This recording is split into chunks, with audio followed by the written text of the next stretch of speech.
Wouldn't it be nice to add coaches to the staff who have succeeded somewhere else? Good morning to you. Good Monday morning. I'm Dejan Kovacevic of DK Pittsburgh Sports. This is Daily Shot of Pirates. It comes your way bright and early every weekday. If you're into football and or hockey, I also offer up daily shots of Steelers and Penguins right where you found this. The coaching staff under Derek Shelton for 2022 has been completed, and there were just some small pieces that needed to be arranged, and Shelton went over with us, meaning those of us who were at his luncheon last week at PNC Park, some of the specifics of how it'll all work, and it's a different configuration in a lot of ways. One, just to throw out an example, is that Don Kelly, the bench coach, will be the infield instructor. That's not something that I saw coming, but between Kelly and Mike Rabello, who will now be the third base coach, they will take over that role from Joey Cora, who had been both the third base coach and infield instructor. And, you know, one of the very few things that the Pirates did really well in 2021 was play defense in the infield. So right off the bat, you kind of cringe a little bit like, okay, this is an upgrade. How? And then there's the not so small issue of the hitting coach, who was the one individual that the team outright fired during the season with a month to go, somewhat unceremoniously, a little bit of an embarrassment, a slap in the face to Rick Eckstein. Not to say he didn't have it coming. I'm just saying that that's the message that gets sent when you're shipping out a guy with a month to go in a 101-loss season, and he's the only one to go. But Eckstein's replacement, Andy Haines, is coming over from the Brewers in a similar situation. The Brewers, of course, won the Central Division. The Brewers then went into the playoffs and were out almost as fast, losing 3-1 in the first round to the eventual World Series champion Braves. And I guess you could cope with that to some extent, but what people in Milwaukee took really hard, and I think with cause, is that the Brewers couldn't hit. Sure, the playoffs are the smallest of sample sizes, but the Brewers scored 6 whole runs in those 4 games. In 2 of those games, they were shut out. They weren't even competitive. And within that, 2 of the Brewers' most pivotal players at the plate were dying on the vine. And I'm talking, of course, about Christian Yelich, but also about Keston Hiura, who had been really, really promising before 2021. Both of these guys really fell off, and people in Milwaukee blamed that, and again, not without cause, you would think, on Haines, as well as what happened in the playoffs. If the Brewers had been able to hit, at least these 2 guys had been able to hit to their capability, the thinking goes they could have done some more damage in the playoffs than just vanishing right away, which is something, by the way, that's become a thing there. Not that the Pirates wouldn't trade places with the Brewers. But I digress. This portion of Daily Shot of Pirates is brought to you by our friends at Shore Tavern and the companion venture right next door, Mike's Beer Bar, both owned by Mike Sukic, where they are offering gift cards. And they're doing so with a deal. These cards are great for stocking stuffers, office gift exchanges, for anyone on your list who'd love to experience the best local beer selection under one roof, combined with the most popular meal on the North Shore. And I don't think there's any doubt about that claim, the steak on a stone at North Shore Tavern. Best part, buy a $100 gift card and get a $20 gift card free. You use it like, an additional gift, or, keep it to yourself. You wouldn't be the first one to do that. around this time of year. The holidays are in full swing at North Shore Tavern and Mike's Beer Bar. Grab your gift cards today. How Haines exited Milwaukee, being the only member of Craig Counsell's staff to be sent out the door, did not escape the attention of the baseball world. It never does. These are the kinds of things that everyone pays attention to. So the president of baseball operations up there in Milwaukee, David Stearns, was quoted in the Milwaukee Journal-Sentinel as saying this: "It was a very tough decision that we grappled with. At the end of the day, this was the right time to make a change, the right time for a new voice." Haines had been on that job for 3 years up there. So it sounds, at least from the Stearns statement, like there was some, post-firing, we don't want to bury this guy or whatever. But they did. They canned him. And that was the guy the Pirates picked. It's a lousy look. It really is. Like somebody else, taking out their trash. I'm not calling the guy trash, but I'm trying to draw a parallel here. And, somebody drives by and sees it sitting by the side of the road and goes, "Whoa, we'll take that."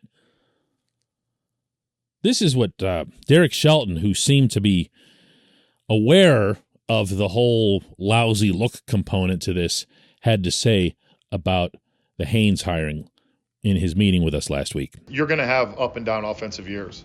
And, I can personally attest to that, right, being a hitting coach. There's years where you have guys that struggle, and then all of a sudden it falls on the hitting coach. So I think the big thing for us is his plan going forward, his work not only with major league hitters, but, this guy's been a coordinator. He's managed in the minor leagues. That plays a large part in when you become a major league hitting coach, because there's a lot of different factors. And then I really felt that when we interviewed Andy and we talked about hiring him, he fit in good with the rest of our hitting group. See, you can see it as unfair if you're in the business to judge a positional coach by a player or two and how they perform.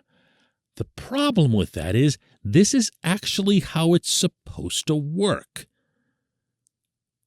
I've told the story on this program many times of Spin Williams, the former pitching coach, saying to me, this was way back in 2005, "I'll be around here as long as he's around here," motioning over to Oliver Perez. And, of course, the moment that Ollie went south, Spin was sent out the door. Well, when you're the Brewers and you're not a team that brings in L.A.-type money, Milwaukee's a market 2/3 the size of Pittsburgh, and you make the kind of commitment that you do to Yelich, and you have pretty good faith that Yelich isn't a guy who would dog it and just count his cash and become a terrible baseball player out of nowhere, then you've got nowhere else to look but the hitting coach who couldn't come up with answers. Now, I don't know anywhere near as much about Hura, and I definitely don't know how much you could assign 2 playoff games to a hitting coach. But I do know that when you're attached to a player of prominence, a player with a track record, a player who has succeeded at an extremely high level, the way Yelich did, and you have 2 full years to work with him, and you can't come up with anything at all, Haines had better wish for 2 things, not one, going into the 2022 season. One is that, Brian Reynolds had better keep being Brian Reynolds, because if he isn't, everyone's looking at this guy. And 2, he better, I don't want to say hope, because you'd want for there to be some kind of cordial professional relationship, but just imagine the reaction in Milwaukee if Yelich just starts hitting like Yelich again. They're going to pin everything on Haines, even if it's unfair, after the fact. Well, as soon as we got rid of that guy, everything was okay.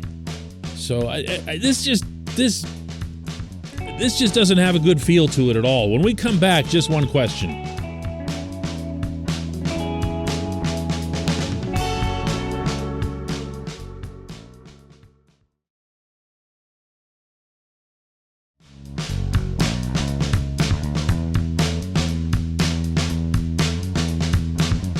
Welcome back. It's time for Just One Question, and today's comes from Mark.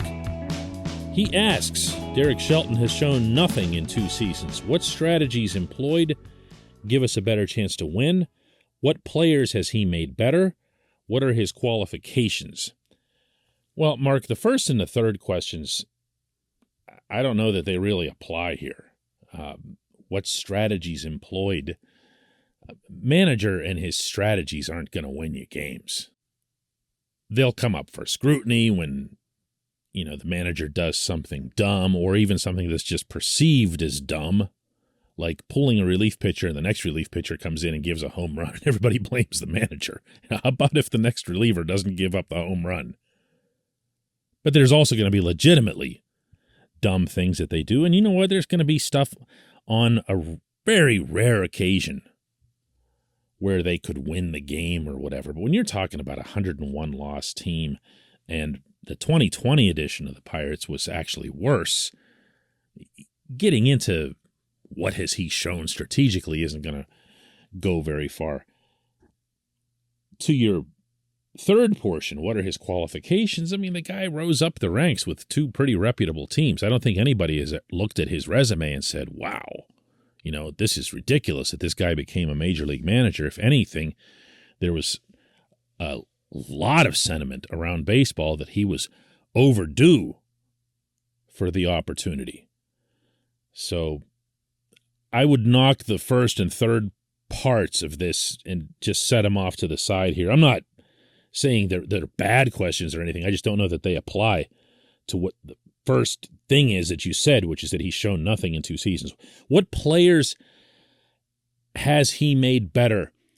Again, going back to my opening segment, I really see that more as the domain of the positional coaches, meaning the pitching coach and the hitting coach. I don't see that as something that the manager has a direct hand in. I do think you can look at his broader handling of someone like Reynolds and his understanding that Reynolds wants to be out, for starters, in center field, even though that's not something that the front office seemed all that wild about, that Reynolds wants to play a lot, even though, again, that's not something that the front office seems to be wild about with their rest patterns and everything else. And he stuck by him, and Reynolds ended up having a borderline MVP type season. And that's not hyperbole. The numbers will back it. So did he get better under Shelton? Did he get better because of Shelton? I don't really think that'd be right to go there. The manager, more than anything, is entrusted with creating a culture. That's number one. Yeah, he has to oversee things that go on every day, including the game that night. But what you want to see from your major league field manager, more than anything else, Mark, is that the team competes hard. I don't think anyone who paid even passing attention to the Pirates in 2021 would deny that they competed hard. Now, did they compete hard just because, they're a bunch of low-paid nobodies who could be out of the majors with the snap of a finger? Yeah, I'm sure that was a big part of it. It's really easy to get Wilmer Defoe to compete hard because he's constantly on the precipice of being between the majors and the minors. Would Shelton be able to get that same level of competitiveness out of a team filled with really, really talented, cocky, confident players? No idea. We have no idea. That is the answer to most of my questions regarding Shelton. I'm not ducking out of it. I just haven't seen enough evidence. If you want to say that he's shown nothing in 2 seasons, that's your right. I'm actually not going to argue it. This team needs to dramatically improve in 2022, with or without significant change in the labor agreement. Under the old labor agreement, under that context, this team needs to dramatically improve. And a lot of that, yes, is going to have to come from the way the manager handles things. how he approaches games as opposed to everything just being a constant science project. Now it's going to be, all right, how do you win this game on this night? He's going to have to take some different approaches. But for some broader assessment, wow. I mean, I just can't do it. I can't do it. I appreciate the question, though, Mark. I really do. I appreciate everybody listening to Daily Shot of Pirates, and we'll have another one of these tomorrow.